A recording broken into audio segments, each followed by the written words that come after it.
Recorded live at Talks and Tasting Studios, it's the Clerical Errors Podcast, the podcast that shows you what's behind the collar. Let's go. From the Talks at Tasting Studios, this is the Clerical Errors Podcast that shows you what's behind the collar. This is Bollhagen. This is Vicar. Peter's here. Hey, Pete. All right. We haven't done like a good group episode in a little while, so let's be a good team today. All right. Yeah. It's good to be back together and not under the upcoming guise of death more than usual. I mean, right. And I want to thank you, Vicar, for helping us through the last podcast when we needed you the most. I'll always remember that. That's my job. I don't claim to be a hero. You were really there for me when my grandfather died on my birthday, and it means a lot. Yeah. And really, when I had cancer. Yeah, of course. But, yep. I truly try to go above and beyond for you. I don't look for just praise, know it doesn't go unappreciated. And judging from the last podcast you're on, I think everyone can see that you are ready to take your game up to the next level, Vicar. We did get one email about our hastily created episode. Yeah, we got an email, and the email says Sunday episode. Go ahead, Vicar. Yes, it was from Zach, and he said Sunday's episode was somehow exactly what I expected from Clerical Errors. My condolences to the Bollhagens. Also, almost equal in size condolences to Vicar for having to tape this episode. See, you're connecting with the people. It's it's an outreach. It's what I try. So, well, maybe if you work hard enough, you keep this trajectory onward, we can have your image on a T-shirt on the Clerical Errors shop. And then someday, when you go back fourth year, you'll run into a picture of your face in the wild of a listener. Be the highlight of my life. All right, we love it. Take too long. So, as everybody knows, what are we in the middle of? Very important. Lent. No, March Madness, Vicar. Come on. Important. You walked right into that one. I know. All right, so speed top 12 list. Peter, play the intro. Enough nonsense. It's time for Bollhagen's Top 12. All right, these are the top 12 advice that people give for filling out your bracket that would also make very poor theology. Number 12. It's going to be awesome. Follow your heart. Pick the teams that everyone else is picking. Number 9. Trust the experts. Number 8. If you choose to follow the right team, you will make it to the promised land. Number 7. Regular season and early season losses matter. You are held to them always. Number 6. Pick the teams that you know deserves to win because these are the teams your grandfather and father picked. Number 5. Hedge your bets. Fill out lots of brackets and maybe one of them will work. Number 4. Trust in style over substance. Number 3. When filling out a bracket, brandish a weapon on Instagram. Number 2. Make sure you make silly bets and compromises to make a mockery of the whole thing. Number 1. Remember, when it comes to sports, that being right is the only thing that matters. All right. So those are tips for filling out your bracket that make bad theology. All right. So Am I missing any? You're saying I shouldn't brandish a weapon on the church's Facebook page. Not a good idea. Well, if you were listening, Vicar, it says this is bad advice. The advice was, when filling out a bracket, brandish a weapon on Instagram. So you're saying I shouldn't brandish a weapon? Correct. That's one. Yeah. Most of the time, that's pretty funny. That one felt a little shoehorned in. We got to do better than that, man. Okay. All right. When your bracket fails, and it will. Okay, there you go. Actually, there's a theological point. I think I saw that the chance of filling out a correct bracket is like 1 in trillions. Yeah. Or quadrillions. Well, it's probably not that high because at least there's chances of like the odds are better. See, and here's worse, the thing. right? Like you can't just say like actually, it's a 50-50. There is actually a great theological point in this, Vicar. Yeah. Because when you're filling out a bracket, it actually looks like it's easy. Like one in someone's going to fill out a perfect bracket, right? It always looks that way. Like, oh, I'm just picking some names and some teams, just narrowing it down. It looks like lots of people should be able to do it, and no one can. Mm-hmm. Yeah, almost always they don't even make it out of the first weekend. So what's the point? Is people treat, the law, I can do that, right? Mm-hmm. Someone can. Guess what happens? Not. There's your sermon illustration. And if you're going to use that, listener, if you're a pastor, as a sermon illustration, make sure before you use that, okay? If you're going to use that as a sermon illustration, listener, and you're a pastor, one thing I ask is you can only make it if you already know nothing about basketball. Yeah, make sure you say something like a matchup that's not going to happen. Right. Yeah, and you say like, all right, it's that crazy time of the year where the crazy times in March where they throw the ball into the bucket. Yeah, you have to say March Madness and then like somehow make it theological about how madness is the problem. Yes. And you somehow incorporate round ball rock into the liturgy. Instead of calling it March Madness, we should call it, I don't know. March Sadness. All right, so I thought because we are recording this before any of the games were played, right? That we should do help people fill out the brackets. Oh, of course. Yeah. So, Peter, if you would just, I have nothing in front of me. You can't see me, but I am. I'm just using on the top of the dome my analysis. Yeah, he's massaging his temples. All right. Peter, give me a team that you wanted me to analyze for the tournament. Do you want a team or a matchup? Give me a team. A team? I want to hear all about BYU. BYU. Okay, they've got a DeBonza who is could be the number one draft pick, but you surround him with some senior guard play experienced on the wings and some veteran bench. They got a few people off NIL. Now, outside of DeBonza, they somehow lack athleticism. I'm not sure how that is, but they should be a sneaky team. You got to watch out for BYU. Also in the West, can they overcome Wisconsin? Wisconsin. Hard-nosed basketball team. Also great senior leadership on that team. They got a few other guys from the NIL and well coached, good fundamentals, solid defense. They might run a interesting zone defense and a coverage press, but I'm not sure that they have they've got a low ceiling and a high floor. So I'm not sure how they're going to quite do in the tournament. So you're a big fan of the coaching staff over there. Oh, great coaching staff. Yeah. All right. They're kind of well-known coaching staff for the coaching that they do. So moving on to the South, how do you feel about St. Mary's this year? Oh, St. Mary's. They come from a conference that gets a lot of love, outside of Gonzaga, which was once in their conference. They are always signed at the tier below.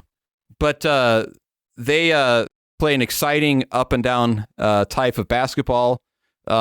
Solid defense, sneaky athleticism, and great length, especially in the front court.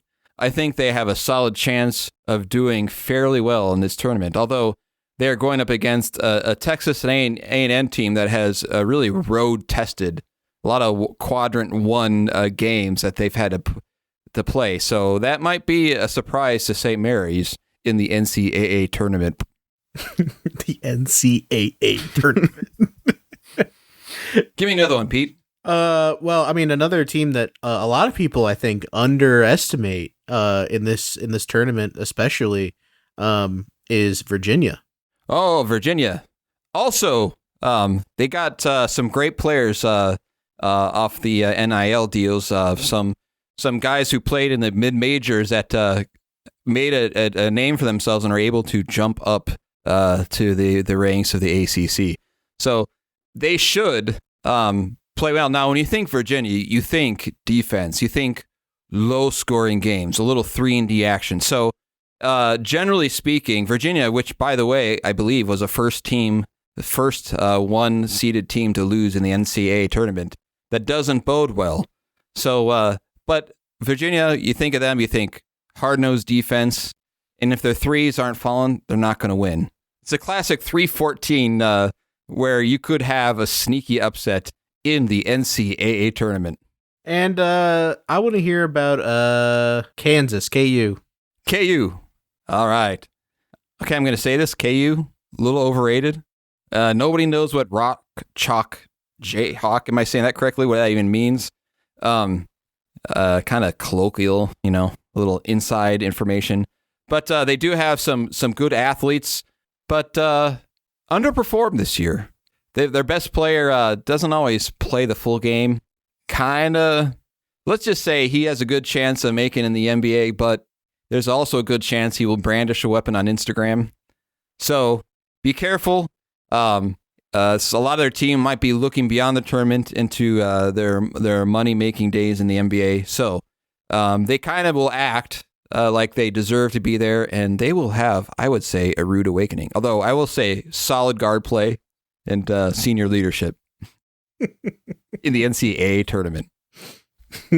All right, so in summary for the brackets, for everybody's brackets, for the first round, you think Kansas is going to beat Cal Baptist?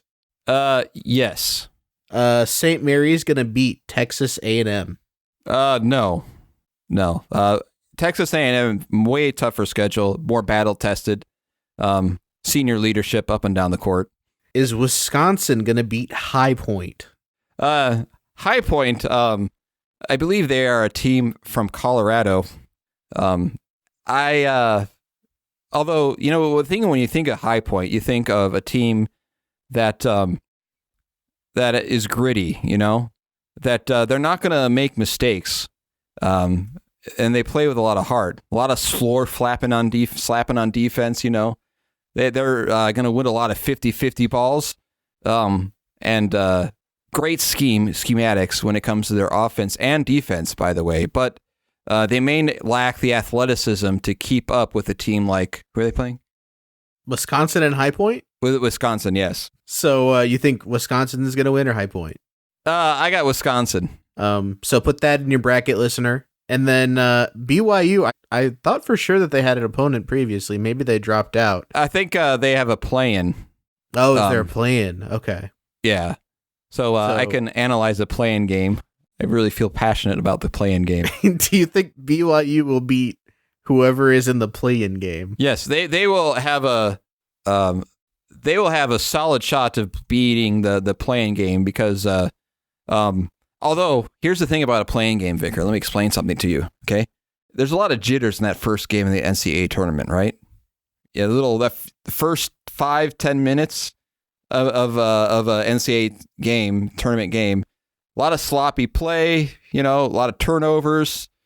And the thing about the playing game is you kind of get that out of your system in that first game. And so once you get by that first game, you kind of have a little more momentum heading into the game. You've already seen one win go down, Vicar. And so you have that opportunity to gain a little more confidence heading into the game because it doesn't really matter how good you are at basketball. As long as you head into the game with a little confidence, you're probably going to win. This is maybe the most self-indulgent content we've ever produced. Someone's desperately trying to write a sermon right now. And finally, Virginia versus Wright State. Actually, Virginia is kind of the wrong state in many ways, but in this game, they're going to be the right state against Wright State. All right, and then a couple regional quickfires. Iowa State or Tennessee State? Iowa State, but it's going to be closer than people think. Missouri or Miami, Florida? I'm not just saying this because you're here, Vicar. I actually like Missouri. St. John's and UNI? I think Northern Iowa might have to put on a slipper, Vicar. They might be the Cinderella. Clemson, Iowa? Clemson has a decided advantage in athleticism, but Iowa's got Ben Sturtz. who kind of looks like he plays for the seminary, but a good shooter. And I kind of like Clemson in that one, though. And free choice. Pick one more game you want to call. Michigan State, North Dakota State. I think the Bisons, they're plural, North Dakota State. I don't know if you knew that. The Bisons will have a solid, halfway through, they'll be kind of keeping up, and then, be down maybe 10 by halftime, but then Michigan State is going to kind of blow them out. Battle-tested Big Ten team. All right, in the there you NCAA go. tournament. There's your bracket update. Get your brackets in just before those games start. And by the way, if I'm not supposed to encourage people to gamble, but I mean bank it. I just gave you gold, money in your pocket from Pastor Bollhagen. yeah, and if you win because of me, make sure you give 20% to the Clerical Errors podcast, which you can find on Patreon. So just email the show at clericalerrors.org, feedback at clericalerrors.org. Give us a shout out on the X platform if you find yourself winning big money because of the show. Yep, and later today, this afternoon, I'll be posting on our socials the bracket tournament, so all of our listeners can join in and play against us in the brackets. Right. So get that bracket filled out. Right. By Sunday. Yep. Any comments, Vicar? Stellar and analysis as always. I think it was very well done. So, It's really be easy to be a sports announcer because you can just make a bunch of stuff up. Just add things like solid guard play, 3 and D, staff. great coaching staff. Got some good guys from the portal. you could throw it down to the court side, say, yeah, we've been talking to them in the gym. This is what they've been working on, been really working at it. Think we're going to have a good 50-50 balls. They're really going after the 50-50 balls. They've been working on the shooting, had some trouble with that this year. So Coming in with a lot of confidence. Had some problems with the defensive rebounds, but we got it under control for this game. Right. Solid on the pick and roll. that's like what NASCAR, what drivers do whenever they catch them courtside, or not courtside, trackside, and they're just talking about random stuff. I don't know if you've ever seen that before. Yeah, but I've seen them, but I've never understood what they're saying. Another wheel came up. How'd I do? pretty good. A little bit too understandable. You may need to up your southern accent a little bit more. Okay. I need somebody to turn that into the best bass drop you've ever heard for a dubstep song. Just slowly pitch that up as you go. There you go. And then Hey, we should talk about the a wheel fall off.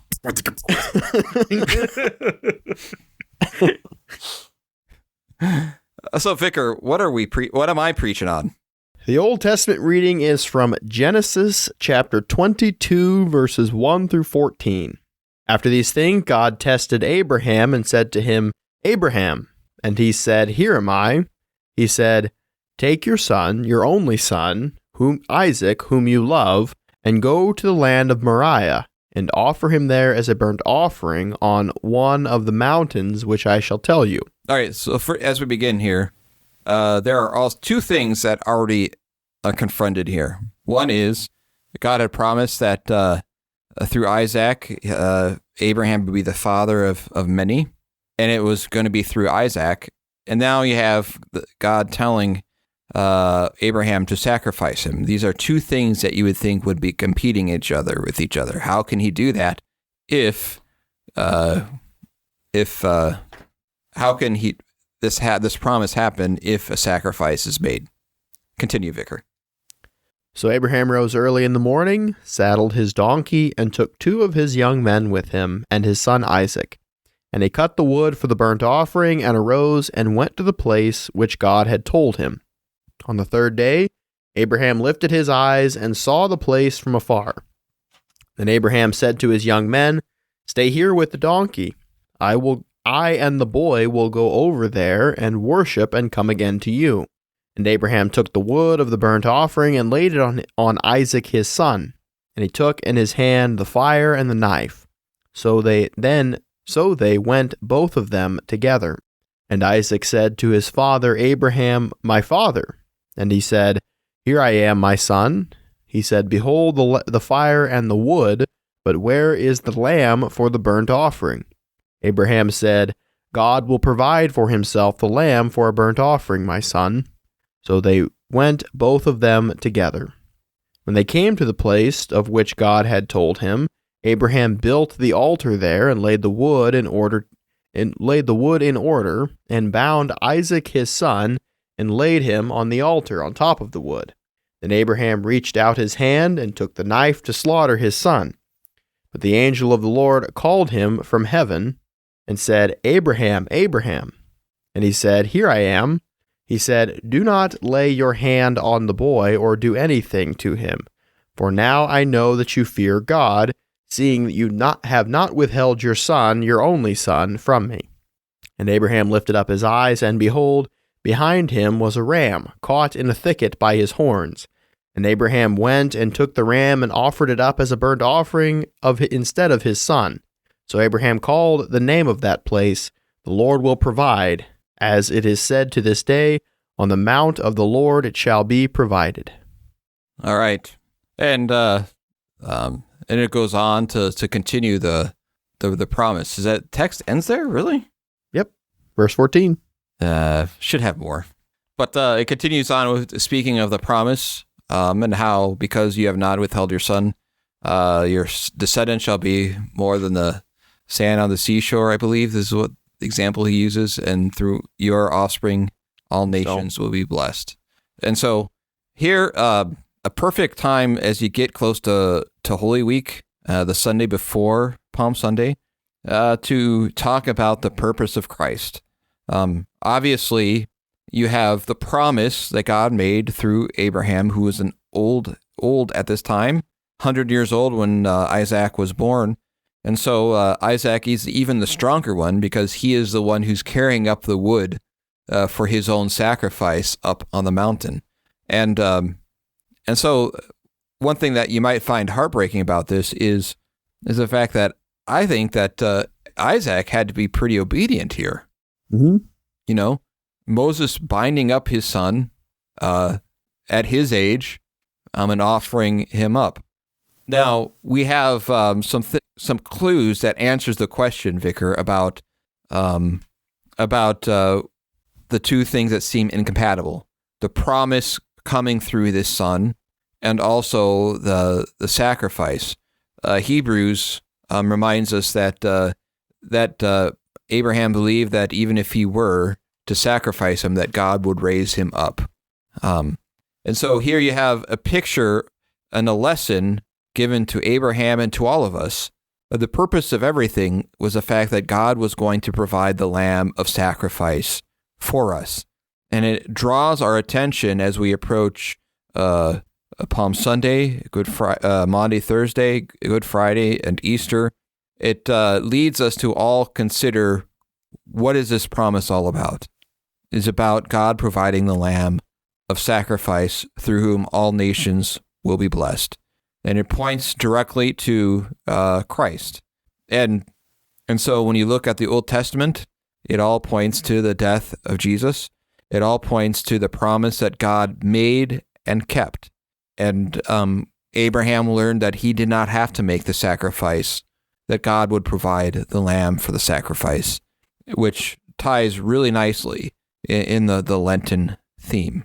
You have any comments on that, Vicar? No, I was kind of curious why they selected this one for Lent, and I appreciate you kind of bringing that out. So, yeah, it kind of shows a lot of forethought, really, in the sense of it shows a clear understanding of the text, because everyone has probably heard a sermon about, well, look at Abraham and how he passed the test, and it's all about, do you have that kind of faith, and all turning on to yourself and being strong like Abraham. But it really is less about that. Now, Abraham reflects a faith here. Abraham reflects a faith in things he cannot see. And we remember here that Abraham's faith wasn't just, I'm just going to do whatever he tells me. The faith that he was given was in the promise that God had made. And that's what he held on to, even though it was a very hard thing that God asked him to do. He still held on to the promise that God made. you can see that reflected in Abraham's words to the servants. You stay here, I and the boy will go on the mountain to worship, and we will come back to you. He was being honest there. He fully believed that even if he were to sacrifice him, that he would still come back with that son. And obviously, in that kind of resurrection that God gave him, it points to the obedient son who was sacrificed and who did come back alive again. All right, the epistle reading, Vicar. The epistle is from Hebrews chapter 9, verses 11 through 15. But when Christ appeared as a high priest of the good things that have come, then through the greater and more perfect tent, not made with hands, that is not of this creation, he entered once for all into the holy places, not by means of the blood of goats and calves, but by means of his own blood, thus securing an eternal redemption. For if the blood of goats and bulls and the sprinkling of defiled persons with the ashes of a heifer sanctify for the purification of the flesh, how much more will the blood of Christ, who through the eternal Spirit offered himself without blemish to God, purify our conscience from dead works to serve the living God? Therefore he is the mediator of a new covenant, so that those who are called may receive the promised eternal inheritance, since a death has occurred that redeems them from the transgressions committed under the first covenant. All right, it's always good when you have a passage like this to understand what a priest does, okay? Particularly in the Old Testament. What a priest does in the Old Testament is he was one of the people, born as one of the people, who would be the voice to represent the people to God. And the reason why one is because of the sacrifices and you're talking about the vast difference between the righteousness of God and the sinfulness of men, that it took one to enter the holy place to represent them, and he himself was a sinner. And so when you have a reference to Christ being the high priest, one thing that centers around, and the importance of that is, and you see this all over in Hebrews, the humanity of Christ, that Jesus was one of us, born as one of us in every respect, tempted as one of us in every respect, and yet without sin. And so the one who represents us in the holy place, not just in the temple, but in the eternal holy place, is the one who never had to make sacrifice on behalf of his own sin. But he is the one who pleads for us before the Father in heaven. And because we have that high priest, a perfect high priest, who represents us as one of us, we have the full assurance of our standing before God. And in here, I think you could also bring out in this passage what I actually brought out in my last sermon, where I just got so tired of hearing of Israel and all sorts of people who misconstrue what today's Israel is, and how if you're a Christian, you have to support everything Israel does in some way, that we are bound to that earthly kingdom. You cannot read the Bible with honest and think that anything of these passages, especially the Old Testament, are talking about, because you have it clear that the tabernacle is not the same. The temple is not the same. We're talking about an everlasting kingdom, and Jesus is the high priest. And so any kind of confusion, I think the way I worded it in the sermon was, if you try to use the name of Jesus in any way to make these kind of political comments, then you are profaning the name of Jesus. And because that is a misrepresentative of who Christ is and what he came to do. Now, I'm not saying that, for example, I'm not making a statement there about policy and all those type of things when it comes to that, but you can't use the name of Jesus in that. I mean, if you're going to use the name of Jesus, you can say things like, I know Jesus said, love the Lord your God with all your heart, soul, and strength, and love your neighbor as yourself. There's something you can go by. If you want to learn from Jesus how to handle that situation, you can talk about how Christ himself talked about the destruction of Jerusalem because of the rejection of him. And so you can get the little bit in there because it's a discussion on a new covenant. That Abraham, David, all were saved by the very same sacrifice. That Jesus is a fulfillment of everything that they were pointing out to. So to kind of to point to a Jerusalem or Israel and saying this is the holy place, and you make it devoid of Christ, then it is the opposite, really. And so all of those points that are made are null and void. They don't apply because Jesus himself said, "My kingdom is not of this world." And so here, Hebrews definitely points to all of those things, and it points to a different kingdom, a different high priest, a different temple or tabernacle, an eternal one that Jesus entered as one of us and for us.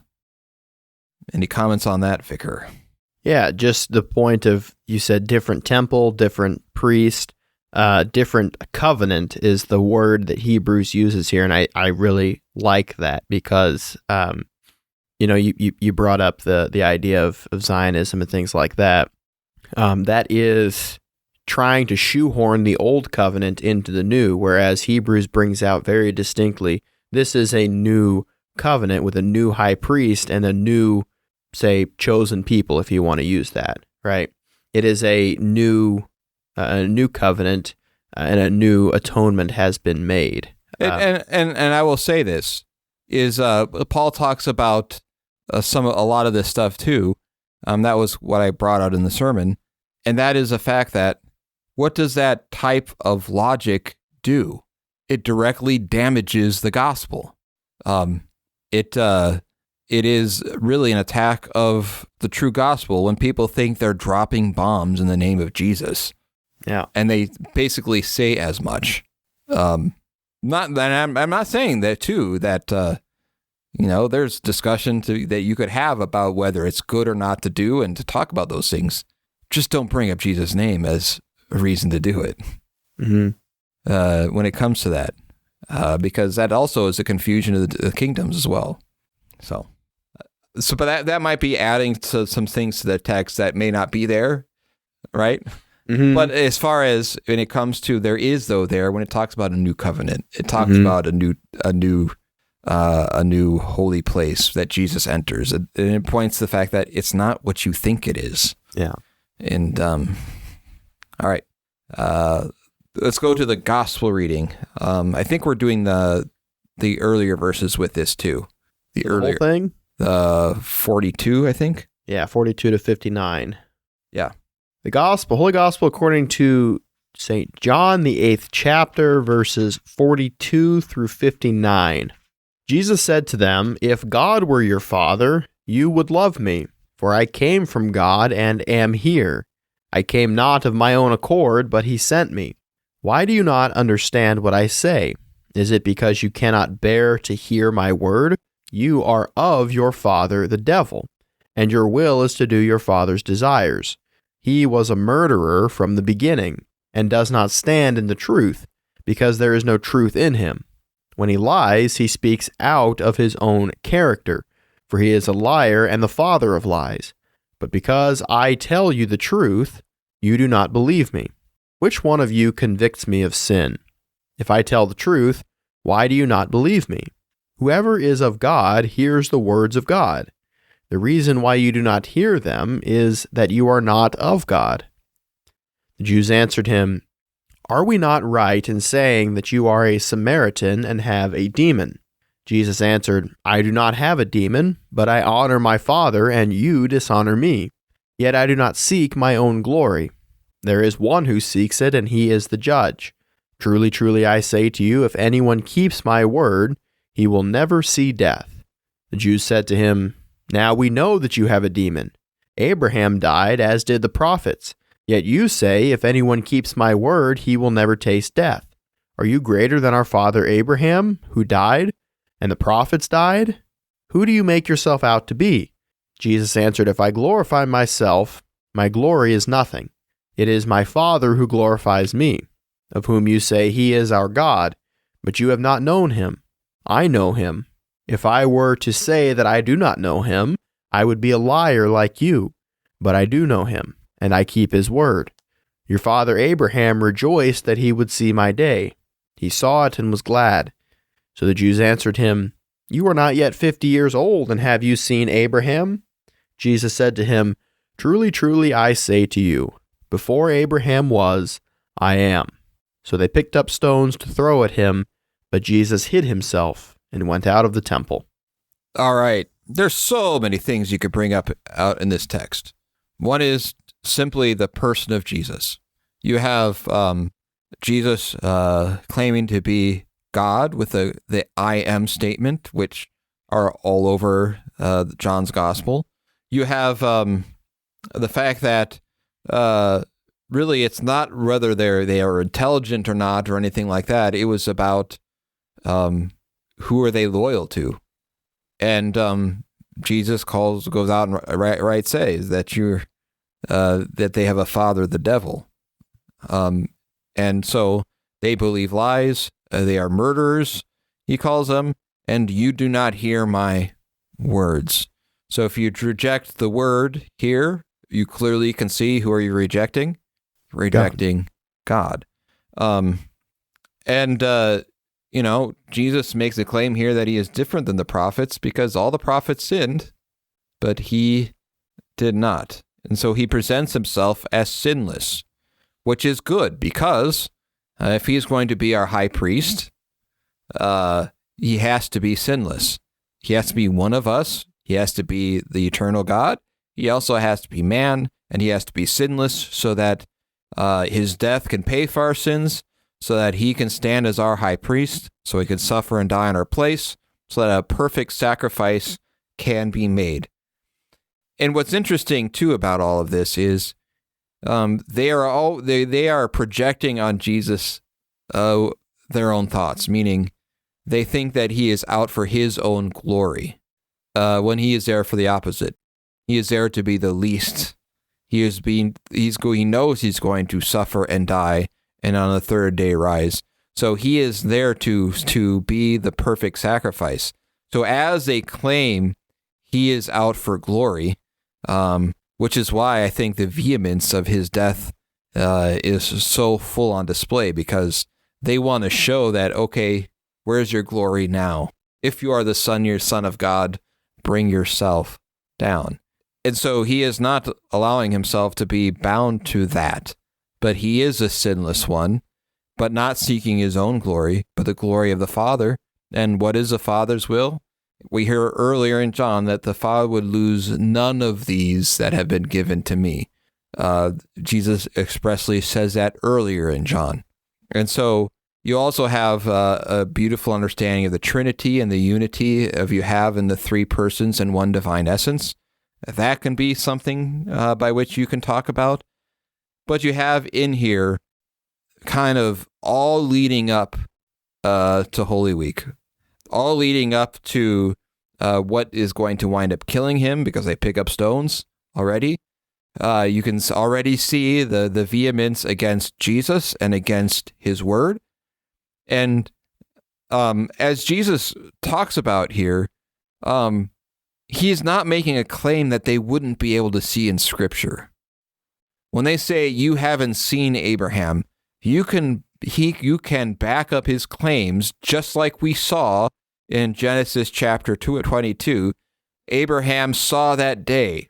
He saw that day in Genesis 22 when he named the place, the Lord will provide the lamb of sacrifice. So when Jesus makes that claim and you don't believe me, he really is making a claim also to the words that were spoken beforehand.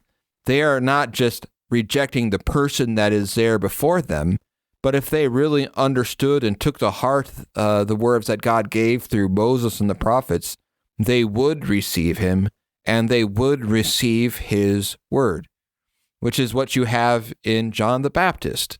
John the Baptist, his proof was in the fact that Jesus was doing what the prophets had said he would do. Or you have the parable of the rich man and Lazarus. in the rich man and the Lazarus, what did Abraham tell the rich man? He says, go tell my brothers and warn them. And what does he say? Well, they have Moses and the prophets. Let them listen to them. They will not believe even if someone should rise from the dead. And there Jesus makes a claim that what convinces is not just what they see in the person, but the words that have already been given that prove the fact that he is what that word says. But at the same time, even the disciples don't understand it until after the resurrection, when Jesus opens their minds to understand the scriptures. But nonetheless, it leaves them without excuse. And when he says, where have I sinned? That question has to deal with really truth. When he says, who convicts me of sin? That is, who convinces me of false doctrine and false teaching? Not just, I've done bad stuff. That really is, show me where I am wrong. Search the words of the prophets and show me where I am wrong. And you can't. So any comments on that? There's a lot there. Yeah, I mean, there's a ton you could preach on with this text, and I think that's a good direction. So I'll go with what you said. Well, I gave you 20 directions. I think this is a good text, Vicar, to talk about Israel. Go ahead. All right. Well, those are the texts. We answered one question for the mailbag. Let's tackle another. Can you fire that up, Pete? Unless you want no more NCAA talk. I'd love to listen to your insights on more bracket stuff. But I think we covered a lot. So okay. I've already made them big money. Yeah, of course. I mean, there's only so rich some person can be, right? Right. If you make a lot of money, remember 10% to the church and another 10% to Clerical Errors podcast. We had previously got Zach sent that email saying condolences to Vicar and us, but mostly Vicar. If you guys remember, he had some potential future topics that we talked about. So we talked about some Bible study topics, I believe. But he did have some other ones, which were what to write in the margins of your Bible and the pros and cons of journaling Bibles. Some things every first-year seminarian wishes they knew, both from pastor and vicar. And what are the best books you've read lately? So do you guys want to tackle one of those? How about things every first seminarian wishes they knew? I think that's an interesting one. Yeah. So there's a few things that you can answer about that. You can talk about from just a standpoint of information. Like, I wish I had the catechism fully memorized before I started. That's a good one. Like having the catechism memorized really well and understood really well would be one of the top things I could recommend. Because if you can explain various things, and even things from the explanation that are kind of basic, things like what does Jesus do as a prophet? What does he do as a priest? What does he do as a king? What are the 4 things that the resurrection proves? What are the 5 things that the Bible teaches about? And I'm talking about not the new one, where it talks a lot about human creatures and whatnot. I'm talking about the older one, because I'm an old fuddy-dud, and you just can't throw a new catechism and expect an old guy like me just to run with it. Am I wrong, Vicar? Anyways, you don't know what to answer that. You'll be the same when in 25 years when they come out with a new edition, and you'll be like, and you'll say, I sound just like Bollhagen. I grew up on the catechism you're using, so that's the only catechism I ever knew until the 17. Simply knowing that if you're talking just like general knowledge, something that you wish you knew, that is, I would say, knowing that, even looking through the explanation and giving some basic answers from those things would go a long, long way. And not just knowing and having the catechism memorized, but going through it with memory and just making sure you understand each part and seeking clarity. So if there's something in the catechism that you are struggling with, well, why does it say this? Well, then make sure you understand everything about it and all the various parts, because with that basis, that would make everything else quite a bit easier. So that would be the first thing. And if you got any kind of like that, Vicar? The Catechism is a really good one. I would definitely keep that in mind, and also have at least a familiarity with the parts of the liturgy. And I know most Lutherans have grown up; they've been singing the liturgy, but there's a difference between sort of having it memorized, like most lay people do, which is a good thing, but spend some time learning what the parts actually are. Because you'll see them come out in your classes. You'll see professors make references to things. He's like, oh, I spent the last, in my case, 24 years learning about that, singing about it in the liturgy. So just take some time to become familiar with the different parts, what it is they're actually doing, why they're there. Again, you don't have to be fluent in the liturgy. They'll teach you most of that stuff. But just take some time to study it and learn it. The other thing I would say is, if you're talking about just kind of things you knew, like some head knowledge thing, the other thing I would do is having just a good grasp on just a general history of the Old and New Testament. Because what happens is when you're studying, you get so focused in on little things that don't make sense unless you understand a little better the big picture. And a lot of seminary training is looking at things with a microscope and not looking at kind of the broader picture in the context. And so having that, just a good basic general scriptural historical knowledge about, what happened and when it happened, and, the history of Jesus' life, or, the works of Paul and where he went, which you could do fairly easily, I think, if you just give it, a couple hours a week, even if it's something you can listen to or walking through, that you can gain kind of a general, kind of a working knowledge of the history, so that you can place everything else in its context, would be a good thing that would be good to bone up on. I am saying that as someone, it's been a long time since I was in the seminary, but I'm going from knowledge. I started seminary in 94.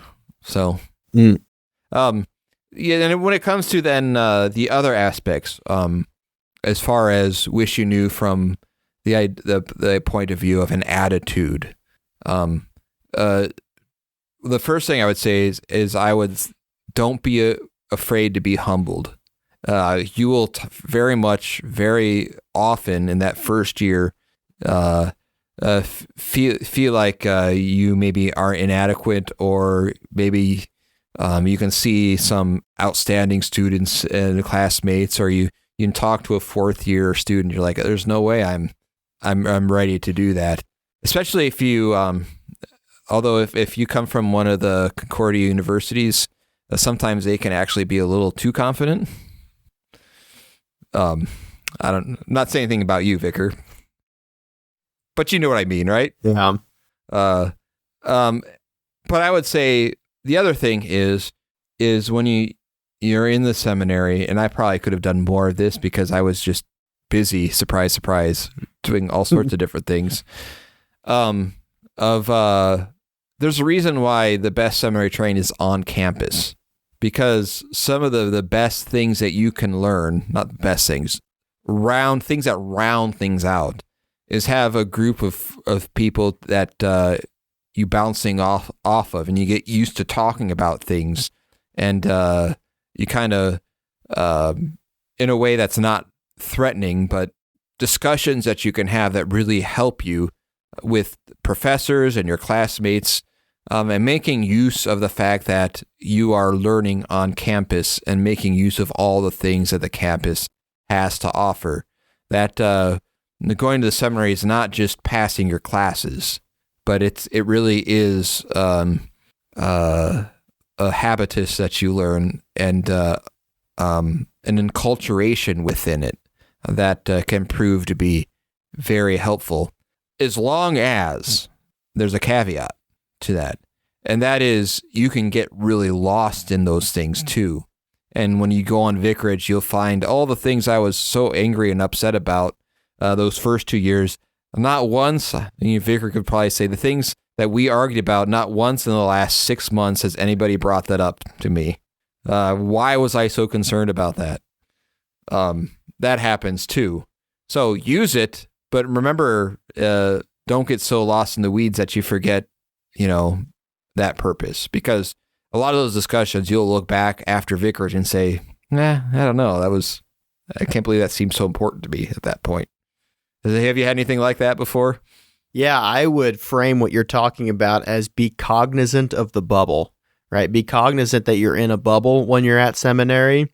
It's a good bubble. It's good to be that way. Like you said, you have people around you that you can talk to and bounce ideas off of. But realize that a lot of the things that a year and a half ago when I was a first-year seminarian I was really worried about, I've come out on vicarage and it's like, well, that's not really as big a problem as I thought it was. Or people aren't as concerned about that as I thought it was. Just realize that be cognizant of the fact that you are in a special place, a good place, where people have the freedom to be able to talk about and worry about those kinds of things. And just realize that it's not going to be like that necessarily when you get out. Right. So, for example, when you go to chapel, you will see and learn things all about chapel that will be helpful as a pastor, but you can't just automatically just incorporate everything right away like you want to do. Right. And I would say, too, one of the best parts that seminary has for doing this is really take the time to get to know and love your fieldwork congregation. For me, that was one of the most important parts, because every Sunday I would leave campus, drive 30 minutes south, and go talk to people who were not in that bubble, who, I don't want to say necessarily you let your hair down with them because you are serving there, but it is more of a, you get to sort of see how these things play out in real life. And you kind of start to realize maybe how silly some of the things you got really worked up about were, because you get to talk to real people about them, and your fieldwork congregations are going to have experience doing this. They're going to be really good-natured, and just take the time to invest yourself in them is what I would, is maybe some of the best advice that I have, because my fieldwork congregation was fantastic, and it's sort of maybe one of the underlooked parts of seminary. And with the biblical language is, don't be afraid of them. But if you have an opportunity to study those beforehand, that's always good. Yeah, if we have any high school listeners out there and you're considering college and you are thinking about the ministry, I cannot recommend highly enough taking languages at one of the Concordias. Fantastic. So if you are a high school listener, please give that some consideration. But I would say, too, the cost-effective part of me thinks, like, there are enough resources. Like, if you wanted to start getting into Greek and Hebrew, you can, I haven't looked, but I'm sure there's a ton of online classes or discussions, YouTube videos even, where you could kind of, which I didn't have, that you could really start to get into some of those things, even if you don't go to a Concordia, where you can, because, Peter had some experience when he got into his job, right? You didn't, most of your learning for your vocation were through self-study, right? Yeah, basically, yeah. Not that the Greek and the Hebrew are the same as, network stuff and IT stuff, but at the same time, it shows that there are plenty of resources out there that if you wanted to start to get into the Greek and the Hebrew and you have a willing spirit to do it and a desire to do it, there are so many things that you can do now that I didn't have when I was at that time that could have really helped me, that could dip your toe in the languages, so that it's not so frightening when it comes times to learning, whether it's in Greek, summer Greek or Hebrew. And I don't know how. I imagine the emphasis is mostly on the reading and understanding of Greek and Hebrew, not necessarily like the speaking of. Right. But I know that a lot of people will use like ChatGPT to talk to in different languages as kind of a training. Okay. So that's another option. Yeah, I don't know if I don't know how well that would work because we don't really talk it or create our own sentences. It's just more of understanding. Right. What ChatGPT is good for that I found with the languages is for drilling. So like you can get it to create a list of 20 verbs for you to parse, and you can tell it to mix and match it, and you can just do that as long as you want, right? It's never going to run out of verbs. So that's good. Yeah. So, listener, if you know of any online resources that could help let us know. We'll be happy to share those with them on the podcast. Well, that sounds like an episode, Vicar. What did we learn today? Sum it up for us. We learned that the March Madness bracket is a very intense face-off this year, and we also learned a little bit exactly about what to pick in your bracket. And exactly what to pick. That's right. And we learned that now I'm blanking on the gospel. Well, that's good enough. Thank you for listening. This is Bollhagen. This is Vicar. And may you not blank on the gospel. Good advice. Thank you for joining us.